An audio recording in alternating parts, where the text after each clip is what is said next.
Hello दोस्तों, नमस्कार। Way of math channel में आपका फिर से स्वागत है। मैं हूं एम के गुजर और इस वीडियो में लेके आया हूं नॉर्थ सेंट्रल रेलवे एनसीआर उत्तर मध्य रेलवे के झांसी डिवीजन में दिनांक 10 सितंबर 2023 को ट्रेन मैनेजर के लिए एक पेपर हुआ था, उस पेपर का हल।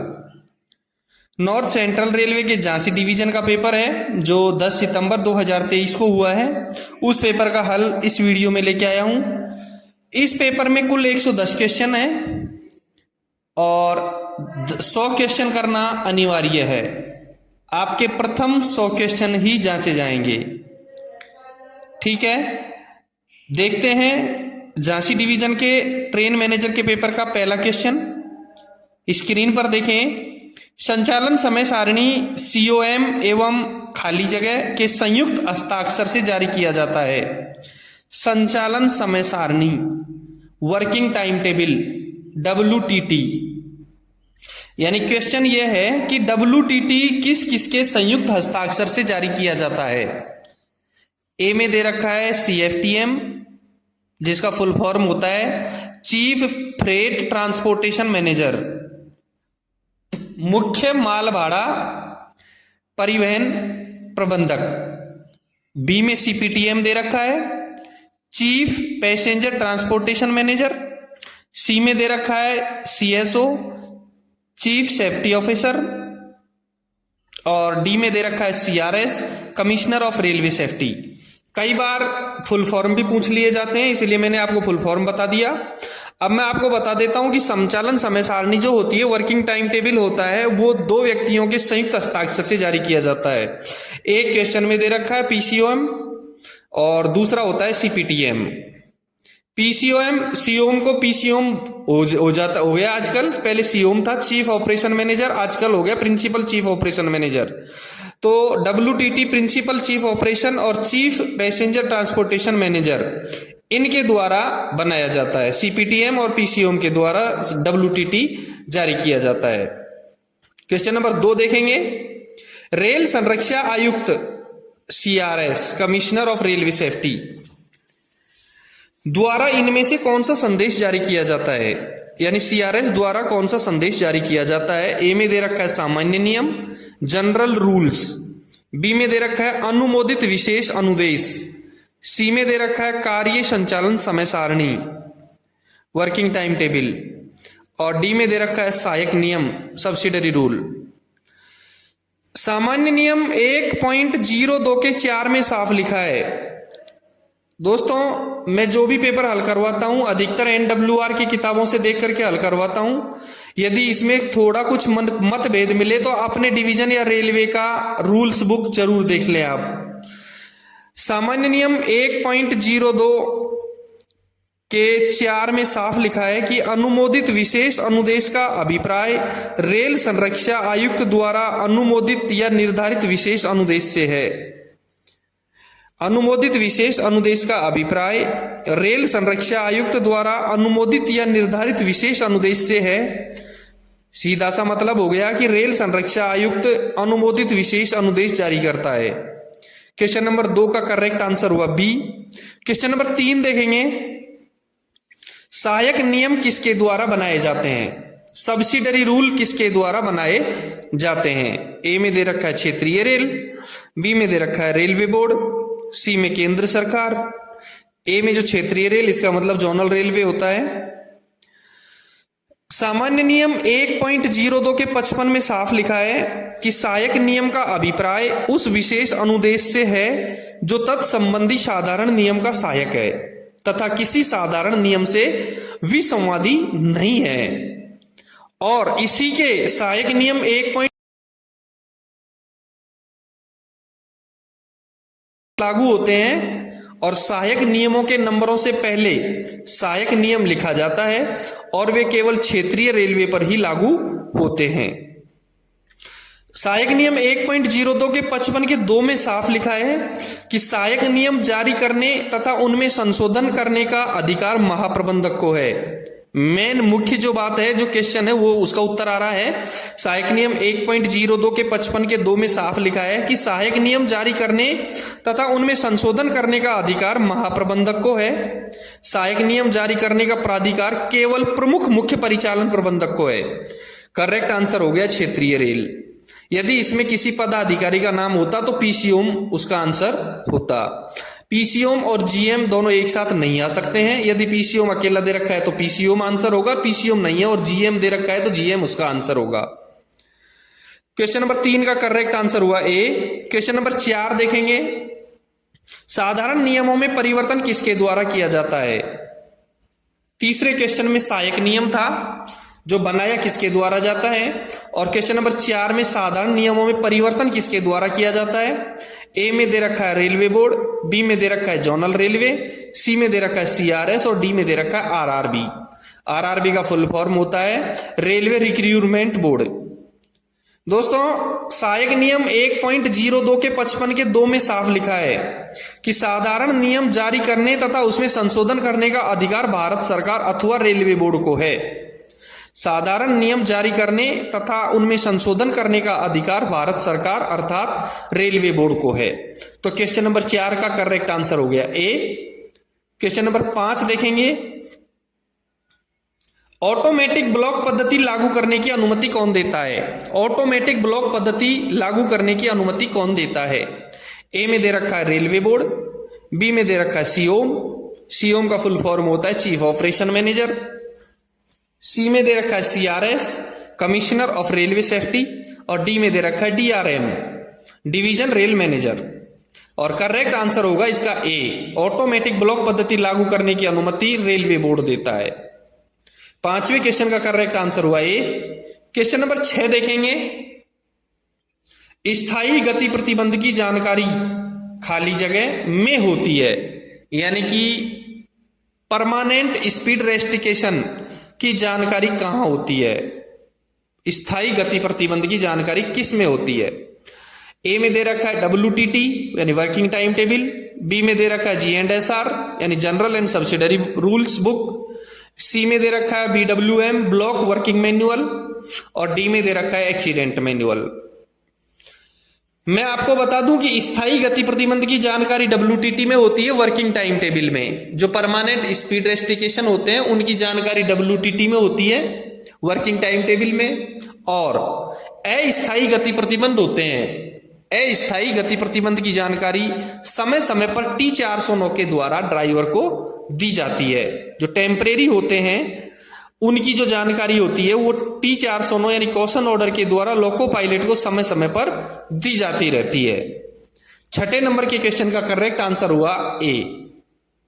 क्वेश्चन नंबर 7 देखेंगे, गाड़ी परीक्षण सूचना रिपोर्ट का नंबर क्या है। गाड़ी परीक्षण सूचना रिपोर्ट का नंबर क्या है। गाड़ी परीक्षण C&W carriage and wagon department के द्वारा की जाती है और उसके द्वारा गाड़ी परीक्षण सूचना रिपोर्ट तैयार की जाती है। उसका नंबर क्या है। ए में दे रखा है OPRS, बी में दे रखा है T431, सी में दे रखा है MV5। दोस्तों गाड़ी परीक्षण सूचना रिपोर्ट का जो नंबर होता है वो होता है T431 और MV5 जो नंबर होता है वो होता है BPC का नंबर। MV5 होता है वो किसका नंबर होता है, BPC का नंबर होता है। इसलिए 7वें नंबर के क्वेश्चन का करेक्ट आंसर हो गया बी।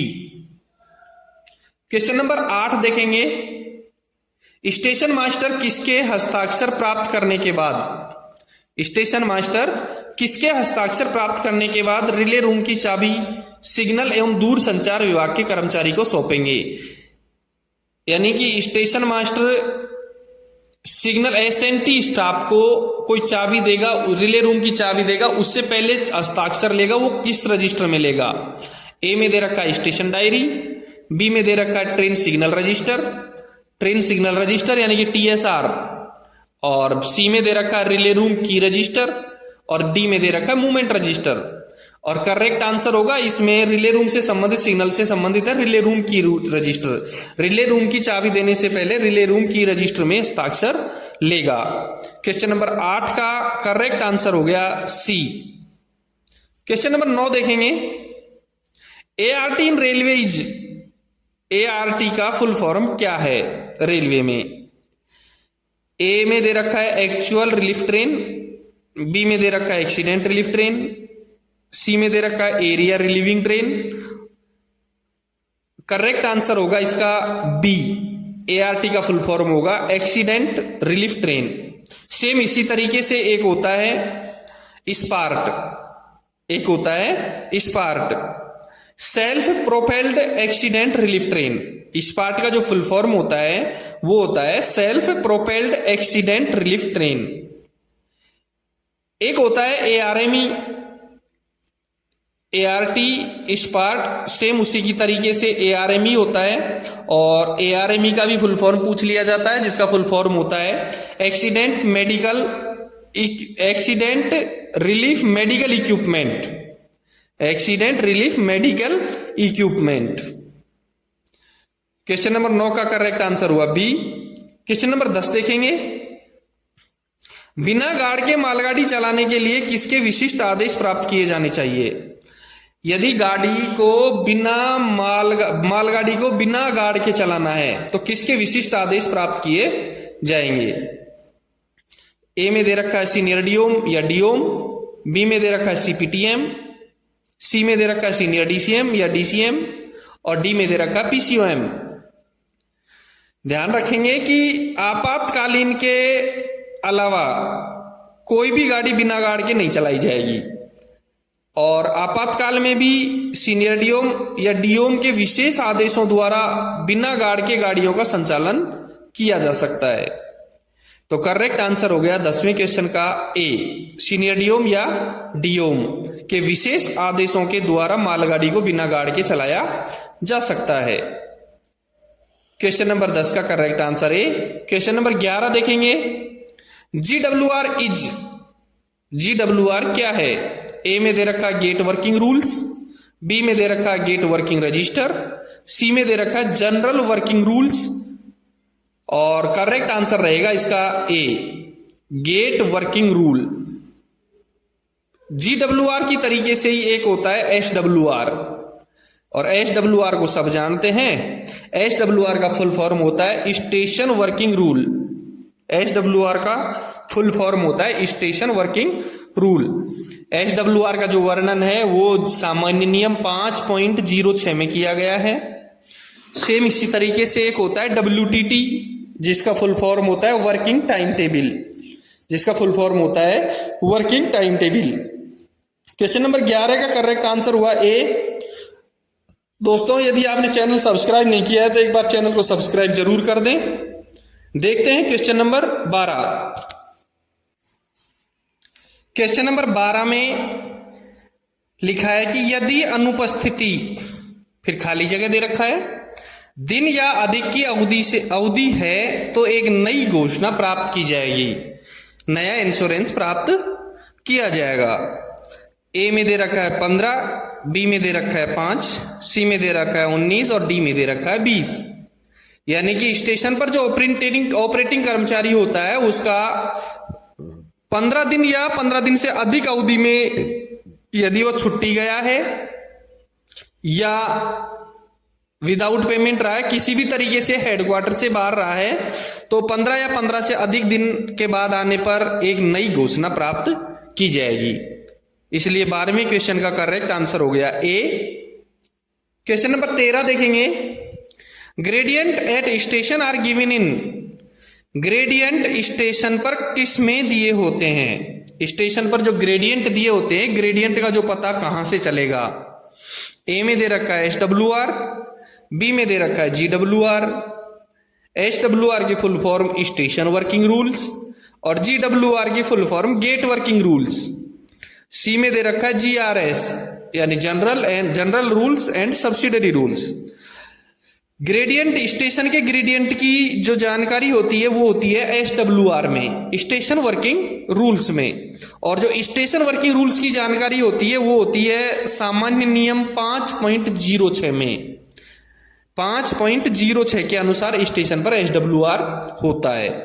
तो 13वें क्वेश्चन का करेक्ट आंसर हो गया ए। क्वेश्चन नंबर 14 देखेंगे, what is the station classification? Station classification क्या है? कौन कौन से स्टेशन होते हैं, क्या है? ए में दे रखा है ए, बी में दे रखा है डी एंड सी में दे रखा है A B C D and special class. यानी कि स्टेशन का क्लासिफिकेशन में क्या क्या कौन कौन से स्टेशन होते हैं। मैं आपको बता दूं, सामान्य नियम 1.03 में, सामान्य नियम 1.03 में स्टेशनों का वर्गीकरण किया गया है। साफ लिखा है कि स्टेशन दो प्रकार के होते हैं, एक होता है ब्लॉक स्टेशन और एक होते हैं नॉन ब्लॉक स्टेशन। सामान्य नियम 1.03 में साफ लिखा है कि एक होते हैं ब्लॉक स्टेशन और दूसरा नॉन ब्लॉक स्टेशन। इसमें लिखा है ब्लॉक स्टेशन में ए क्लास, बी क्लास और सी क्लास स्टेशन होते हैं और नॉन ब्लॉक स्टेशन में डी क्लास स्टेशन होते हैं। ए क्लास, बी क्लास, सी क्लास स्टेशन ब्लॉक स्टेशन होते हैं और डी क्लास जो स्टेशन होते हैं वो नॉन ब्लॉक स्टेशन होते हैं। सहायक नियम 1.03 के 1 में डी क्लास स्टेशन को भी क्लासिफिकेशन किया गया है, वर्गीकृत किया गया है। सहायक नियम 1.03 के 1 में डी क्लास स्टेशन को वर्गीकृत किया गया है। दो प्रकार के स्टेशन बताए हैं डी क्लास में भी, एक तो डी के साइडिंग स्टेशन, दूसरे फ्लैग स्टेशन। डी के स्टेशन और फ्लैग स्टेशन, ये दो प्रकार के स्टेशन डी क्लास स्टेशन में बताए हैं। और सहायक नियम 1.03 के 2 में स्पेशल क्लास स्टेशन भी होते हैं। स्पेशल क्लास स्टेशनों का जो वर्गीकरण है वो सहायक नियम 1.03 के 2 में भी किया गया है। इसलिए कुल मिलाकर के ए क्लास, बी क्लास, सी क्लास, डी क्लास और स्पेशल क्लास स्टेशन हुए, जिसमें नॉन ब्लॉक और ब्लॉक स्टेशन होते हैं। तो क्वेश्चन नंबर 14 का करेक्ट आंसर हुआ सी, ए क्लास, बी क्लास, सी क्लास और डी क्लास और स्पेशल क्लास। 14वें नंबर के क्वेश्चन का करेक्ट आंसर हुआ सी। क्वेश्चन नंबर 15 देखेंगे। अस्थायी गति प्रतिबंध खाली जगह के द्वारा नोटिफाई किए जाते हैं। अस्थायी गति प्रतिबंध कहां दर्शाए जाते हैं? अभी आपने क्वेश्चन नंबर 6 में पढ़ा था कि स्थायी गति प्रतिबंध की जानकारी कहां होती है। उस समय भी मैंने आपको बताया था कि अस्थायी गति प्रतिबंध कैसे नोटिफाई होते हैं। तो क्वेश्चन में लिखा है अस्थायी गति प्रतिबंध किसके द्वारा नोटिफाई किए जाते हैं। ए में लिखा है कॉशन ऑर्डर, बी में लिखा है ड्यूटी पास, सी में लिखा है फ्लैग्स। अस्थायी गति प्रतिबंध T409 कॉशन ऑर्डर के द्वारा नोटिफाई किए जाते हैं और स्थायी गति प्रतिबंध WTT में दर्शाए जाते हैं। क्लियर है? स्थायी गति प्रतिबंध WTT में और अस्थायी गति प्रतिबंध कॉशन ऑर्डर T409 के द्वारा दर्शाए, समय समय पर दर्शाए जाते हैं। 15 नंबर के क्वेश्चन का करेक्ट आंसर हुआ ए। क्वेश्चन नंबर 16 देखेंगे। खाली जगह के द्वारा कॉलिंग ऑन सिग्नल पहचाना जाता है। यानी आपका क्वेश्चन है कॉलिंग ऑन सिग्नल किसके द्वारा पहचाना जाता है, क्या लिखा होता है? ए में लिखा है जी मार्कर, बी में लिखा है पी, सी में लिखा है सी और डी में लिखा है ए। मैं आपको बता देता हूं कि जो जी मार्कर लिखा होता है वो होता है गेट सिग्नल, पी मार्कर जो होता है वो होता है परमिसिव सिग्नल, सी मार्कर होता है वो होता है कॉलिंग ऑन सिग्नल और ए मार्कर होता है वो होता है ऑटोमेटिक सिग्नल। 16वें नंबर के क्वेश्चन का कॉलिंग ऑन है तो कॉलिंग ऑन का सी मार्कर होगा, करेक्ट आंसर रहेगा सी। क्वेश्चन नंबर 17 में खाली जगह के द्वारा गेट सिग्नल पहचाना जाता है, कोई दिक्कत ही नहीं है। क्वेश्चन नंबर 16 में हमने पढ़ लिया, गेट सिग्नल जी के द्वारा पहचाना जाएगा, परमिसिव सिग्नल पी के द्वारा पहचाना जाएगा, कॉलिंग ऑन सिग्नल सी के द्वारा पहचाना जाएगा और ऑटोमेटिक सिग्नल ए के द्वारा पहचाना जाएगा। तो क्वेश्चन नंबर 16 का correct answer C, same question number 17 का correct answer A. Question number 18 देखेंगे। ब्रॉड गेज में पहला पटाखा अवरोध से खाली जगह मीटर की दूरी पर लगाया जाएगा। ब्रॉड गेज में पहला पटाखा अवरोध से कितने मीटर की दूरी पर लगाया जाएगा? ए में दे रखा है 200 मीटर, बी में दे रखा है 600 मीटर, सी में दे रखा है 500 मीटर और डी में दे रखा है 400 मीटर। सामान्य नियम 3.62 के 1 में साफ लिखा है, सामान्य नियम 3.62 के 1 में साफ लिखा है कि बड़ी लाइन पर यानी ब्रॉड गेज में पहला पटाखा अवरोध से 600 मीटर की दूरी पर और 3 पटाखे 1200 मीटर की दूरी पर रखे जाएंगे, जो एक दूसरे से लगभग 10 मीटर दूर होंगे। यानी बड़ी लाइन पर पहला पटाखा अवरोध से 600 मीटर की दूरी पर और 3 पटाखे 1200 मीटर की दूरी पर रखे जाएंगे, जो एक दूसरे से लगभग 10 मीटर की दूरी पर होंगे। मिल गया आपको आंसर। 18वें नंबर के क्वेश्चन का करेक्ट आंसर मिल गया बी। क्वेश्चन नंबर 19 देखेंगे। पूर्ण गाड़ी आगमन रजिस्टर का नंबर क्या है? दोस्तों, इससे पहले मैंने सभी रेलवेज के लगभग पेपर हल करवा रखे हैं, जिनके लिंक सभी के डिस्क्रिप्शन में दिए गए हैं। आप डिस्क्रिप्शन में देखें। NWR की सब पूरी करेक्शन स्लिप हल करवा रखी है, वो आप डिस्क्रिप्शन में देखें सभी के लिंक। यदि आपको क्वेश्चनों के आंसर और डिबेट करनी है तो मैंने चैनल बना रखा है, व्हाट्सएप चैनल जिसमें वे ऑफ मैथ्स के नाम से है, उसका लिंक डिस्क्रिप्शन में दे रखा है। यदि आपको जो मेरे द्वारा पढ़ाए गए पेपरों के PDF चाहिए तो उसका लिंक मैंने टेलीग्राम चैनल का लिंक दे रखा है, आप टेलीग्राम चैनल पर चले जाइए, वहां से आप इनकी PDF डाउनलोड कर सकते हैं। यदि आपके डिवीजन में कोई पेपर हुआ है, यदि आपके पास कोई पेपर है तो वो मुझे व्हाट्सएप टेलीग्राम पे जरूर भेजें, उसका हल करके मैं आपको जरूर मेरे YouTube चैनल पे डालूंगा। देखते हैं क्वेश्चन नंबर 19। पूर्ण गाड़ी आगमन रजिस्टर का नंबर क्या है? ए में दे रखा है T806, बी में दे रखा है T1410, सी में दे रखा है T511 और डी में दे रखा है T1525। ए में T806 दे रखा है, T806 संटिंग आदेश का नंबर होता है। बी में दे रखा है T1410, T1410 पूर्ण गाड़ी आगमन रजिस्टर का नंबर होता है, करेक्ट आंसर बी रहेगा। T511 सिग्नल रहित लाइन से गाड़ी के प्रस्थान करने के लिए दिया जाने वाला जो प्रस्थान प्राधिकार होता है वो होता है T511 और T1525 मोटर ट्रॉली परमिट होता है। T1525 मोटर ट्रॉली परमिट होता है, T511 सिग्नल रहित लाइन से गाड़ी के प्रस्थान के लिए दिया जाने वाला प्राधिकार होता है, T806 संटिंग आदेश और T1410 आपका करेक्ट आंसर पूर्ण गाड़ी आगमन रजिस्टर। 19वें क्वेश्चन का करेक्ट आंसर रहेगा बी। 20वां क्वेश्चन देखेंगे। What is full form of TSL? TSL का फुल फॉर्म क्या होता है? ए में दे रखा है train on single line, B में दे रखा है two train on single line, C में दे रखा है टेम्परेरी सिंगल लाइन और करेक्ट आंसर हो गया इसका सी। TSL का फुल फॉर्म हो गया टेम्परेरी सिंगल लाइन। TSL का फुल फॉर्म होगा temporary single line. Question number 21 देखेंगे। क्वेश्चन नंबर 21 में पर्याप्त दूरी खाली जगह के द्वारा कम की जा सकती है, यानी कि पर्याप्त दूरी किसके द्वारा कम की जा सकती है?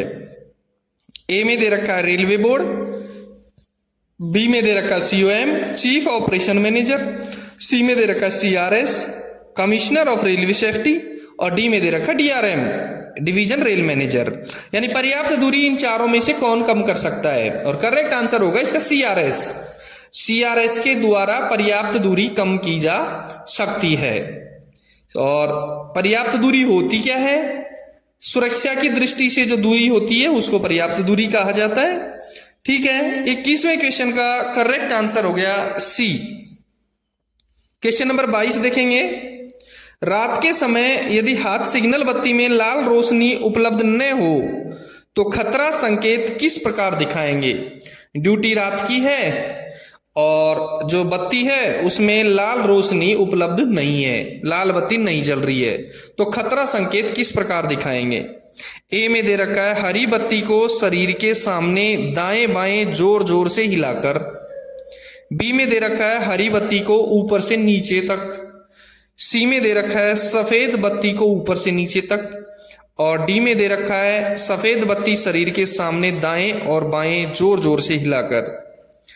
यदि आपको रात के समय खतरे का संकेत दिखाना है और लाल बत्ती आपके पास में उपलब्ध नहीं है तो सफेद बत्ती को ऊपर से नीचे तक हिलाएंगे, सफेद बत्ती को ऊपर से नीचे तक घुमाएंगे, इससे रात के समय खतरे का संकेत मिलता है। हरी बत्ती को यदि ऊपर से नीचे दिखाएंगे तो वो ट्रेन पार्टिंग का संकेत है, ट्रेन पार्टिंग का संकेत है हरी बत्ती को ऊपर से नीचे दिखाना। 22वें क्वेश्चन का करेक्ट आंसर हो गया सी। क्वेश्चन नंबर 23 देखेंगे, कौन सा स्टेशन नॉन ब्लॉक स्टेशन है? कौन सा स्टेशन नॉन ब्लॉक स्टेशन है? ए में ए क्लास, बी में बी क्लास, सी में सी क्लास और डी में फ्लैग स्टेशन। वैसे मैंने क्वेश्चन नंबर 14 में आपको पूरी तरीके से वर्गीकरण बता दिया है, फिर भी मैं आपको बता दूं कि सामान्य नियम 1.03 के अनुसार D class station non block station होता है। डी क्लास स्टेशन कौन सा स्टेशन होता है? नॉन ब्लॉक स्टेशन होता है। अभी नॉन ब्लॉक स्टेशन इसमें दे नहीं रखा है तो सहायक नियम 1.03 के 1 के ख में साफ लिखा है कि flag station D class station होता है। 1.03 के 1 के ख में साफ लिखा है कि डी क्लास स्टेशन में फ्लैग स्टेशन भी होता है और flag station non block station होता है, ये लिखा है GR 1.03 में। तो 23वें क्वेश्चन का करेक्ट आंसर हो गया डी। ठीक है भाई, ब्लॉक स्टेशन और नॉन ब्लॉक स्टेशन दो प्रकार के होते हैं। ABC ब्लॉक स्टेशन होते हैं और D class non block station होते हैं। और डी क्लास के दो वर्गीकरण कर दिया, एक डी के स्टेशन और एक फ्लैग स्टेशन। तो सीधी सी बात है, flag station non block station होते हैं। 23वें क्वेश्चन का करेक्ट आंसर हो गया डी। क्वेश्चन नंबर 24 देखेंगे, क्वेश्चन ऑर्डर नंबर इज, यानी क्वेश्चन ऑर्डर के नंबर क्या हैं? T509, बी में T409 दे रखा है, सी में दे रखा है T511। आपको बता दूं T509 होता है अवरुद्ध लाइन पर गाड़ी लेने के लिए दिया जाने वाला प्राधिकार। T509 होता है अवरुद्ध लाइन पर गाड़ी लेने के लिए दिया जाने वाला प्राधिकार। T409 होता है क्वेश्चन ऑर्डर। क्वेश्चन ऑर्डर दो प्रकार के होते हैं, T409 और TA409। पहले एक TB409 होता है, किसी किसी रेलवे में अब भी चल रहा है TB409। T409 क्वेश्चन ऑर्डर होता है, TA409 नील का क्वेश्चन ऑर्डर होता है और TB409 जहां चल रहा है वहां रिमाइंडर क्वेश्चन ऑर्डर होता है। सी में T511 दे रखा है। T511 होता है सिग्नल रहित लाइन से गाड़ी के प्रस्थान के लिए दिया जाने वाला प्राधिकार। T511 होता है सिग्नल रहित लाइन से गाड़ी के प्रस्थान के लिए दिया जाने वाला प्राधिकार। तो 24वें क्वेश्चन का करेक्ट आंसर हुआ बी। क्वेश्चन नंबर 25 देखेंगे, what is full form of CSR? CSR की फुल फॉर्म क्या है? क्लियर स्टैंडिंग रूम, बी में क्लियर स्टैंडिंग रूट, सी में दे रखा है करंट सिग्नल रिले और CSR का फुल फॉर्म का करेक्ट आंसर रहेगा ए, क्लियर स्टैंडिंग रूम। 25वें क्वेश्चन का करेक्ट आंसर रहेगा ए। क्वेश्चन नंबर 26 देखेंगे, सामान्यतः गर्म धुरा वाली गाड़ी को स्टेशन के खाली जगह पर लिया जाएगा।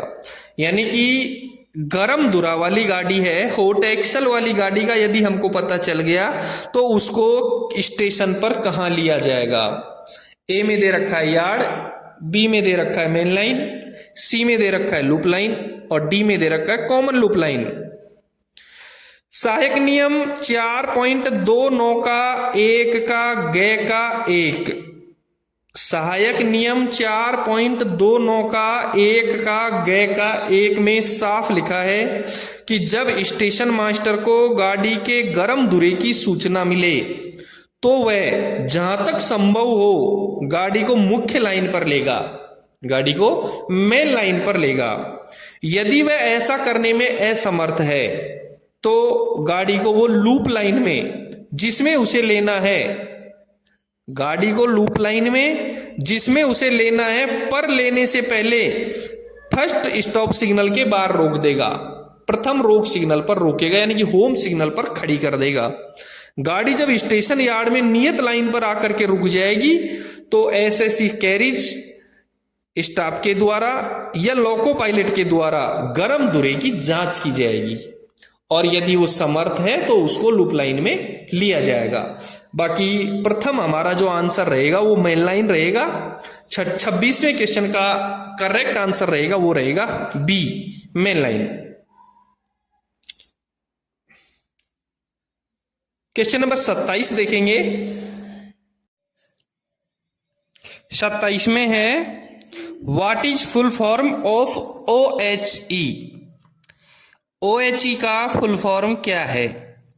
ए में दे रखा है overhead equipment, overhand equipment. B में दे रखा है ओवर आवर इक्विपमेंट। सी में दे रखा है ओवरहेड इक्विपमेंट कंटिलीवर। और डी में दे रखा है over dimension consignment. Correct answer इसमें कोई सा भी नहीं है। बाकी यदि कंटिलीवर नहीं हो तो सी आंसर इसका सही रहेगा। OHE का फुल फॉर्म होता है ओवरहेड इक्विपमेंट। ठीक है, 28 नंबर का क्वेश्चन देखेंगे। हाइट गेज खाली जगह की सुरक्षा के लिए होता है, यानी हाइट गेज किसकी सुरक्षा के लिए होता है? ए में दे रखा है गेट, बी में दे रखा है OHE, सी में दे रखा है सिग्नल्स और डी में दे रखा है रॉड। और करेक्ट आंसर रहेगा इसका बी, हाइट गेज OHE की सुरक्षा के लिए होता है। हाइट गेज OHE की सुरक्षा के लिए होता है। क्वेश्चन नंबर 29 देखेंगे। डिब्बा मार्ग पत्रक के द्वारा तैयार किया जाता है। डिब्बा मार्ग पत्रक, जिसको अंग्रेजी में व्हीकल गाइडेंस कहेंगे, VG, व्हीकल गाइडेंस किसके द्वारा तैयार किया जाता है? ए में दे रखा है लोको पायलट, बी में दे रखा है असिस्टेंट लोको पायलट, सी में दे रखा है गार्ड और डी में दे रखा है TNC। करेक्ट आंसर रहेगा इसका डी, व्हीकल गाइडेंस TNC के द्वारा तैयार किया जाता है। और जिस स्थान पर TNC नहीं होता है वहां स्टेशन मास्टर के द्वारा व्हीकल गाइडेंस तैयार किया जाता है। 29वें क्वेश्चन का करेक्ट आंसर हुआ डी। क्वेश्चन नंबर 30 देखेंगे। गार्ड ड्राइवर रिपोर्ट खाली जगह के द्वारा तैयार किया जाता है। Guard driver report GDR, guard driver report यानी GDR किसके द्वारा तैयार किया जाता है? ए में दे रखा है लोको पायलट, बी में दे रखा है गार्ड, सी में दे रखा है लोको पायलट और गार्ड और डी में दे रखा है TNC। एक भी करेक्ट आंसर इसका नहीं है। लोको पायलट, गार्ड और स्टेशन मास्टर तीनों को मिला करके GDR तैयार किया जाता है। GDR 3 प्रतियों में तैयार किया जाता है। 24 घंटे से अधिक लोड को स्टेबल रहना, 24 घंटे से अधिक लोड का स्टेबल रहना या BPC की वैधता समाप्त हो जाना, इन दोनों स्थितियों में GDR तैयार किया जाता है। यानी GDR 24 घंटे से अधिक यदि कोई लोड स्टेबल है या उसकी BPC की वैधता समाप्त हो गई है तो GDR तैयार किया जाता है। GDR लोको पायलट और गार्ड दोनों के द्वारा स्टेशन मास्टर के सामने स्टेशन मास्टर की उपस्थिति में तैयार किया जाता है, जिसका सिग्नेचर होता है उस पे, और 3 प्रतियों में तैयार किया जाता है। एक लोको पायलट लेता है, एक स्टेशन मास्टर लेता है और एक गार्ड के पास रहता है। GDR बिना CNW वाले स्टेशन पर ही बनाई जाती है। जहां जिस स्टेशन पर CNW उपस्थित नहीं होता है उस स्टेशन पर GDR तैयार किया जाता है। दोस्तों, ये था झांसी डिवीजन का 10 सितंबर 2023 का ट्रेन मैनेजर का पेपर का पहला भाग, जिसमें क्वेश्चन नंबर 1 से लेकर के 30 तक हल करवा दिए हैं। यदि आपने चैनल को सब्सक्राइब नहीं किया है तो एक बार सब्सक्राइब जरूर कर दें। यदि आपके डिवीजन में कोई पेपर हुआ है डिपार्टमेंटली तो मुझे जरूर भेजें मेरे इसी नंबर पर। फिर मिलते हैं 31 नंबर के क्वेश्चन के साथ अगले वीडियो में।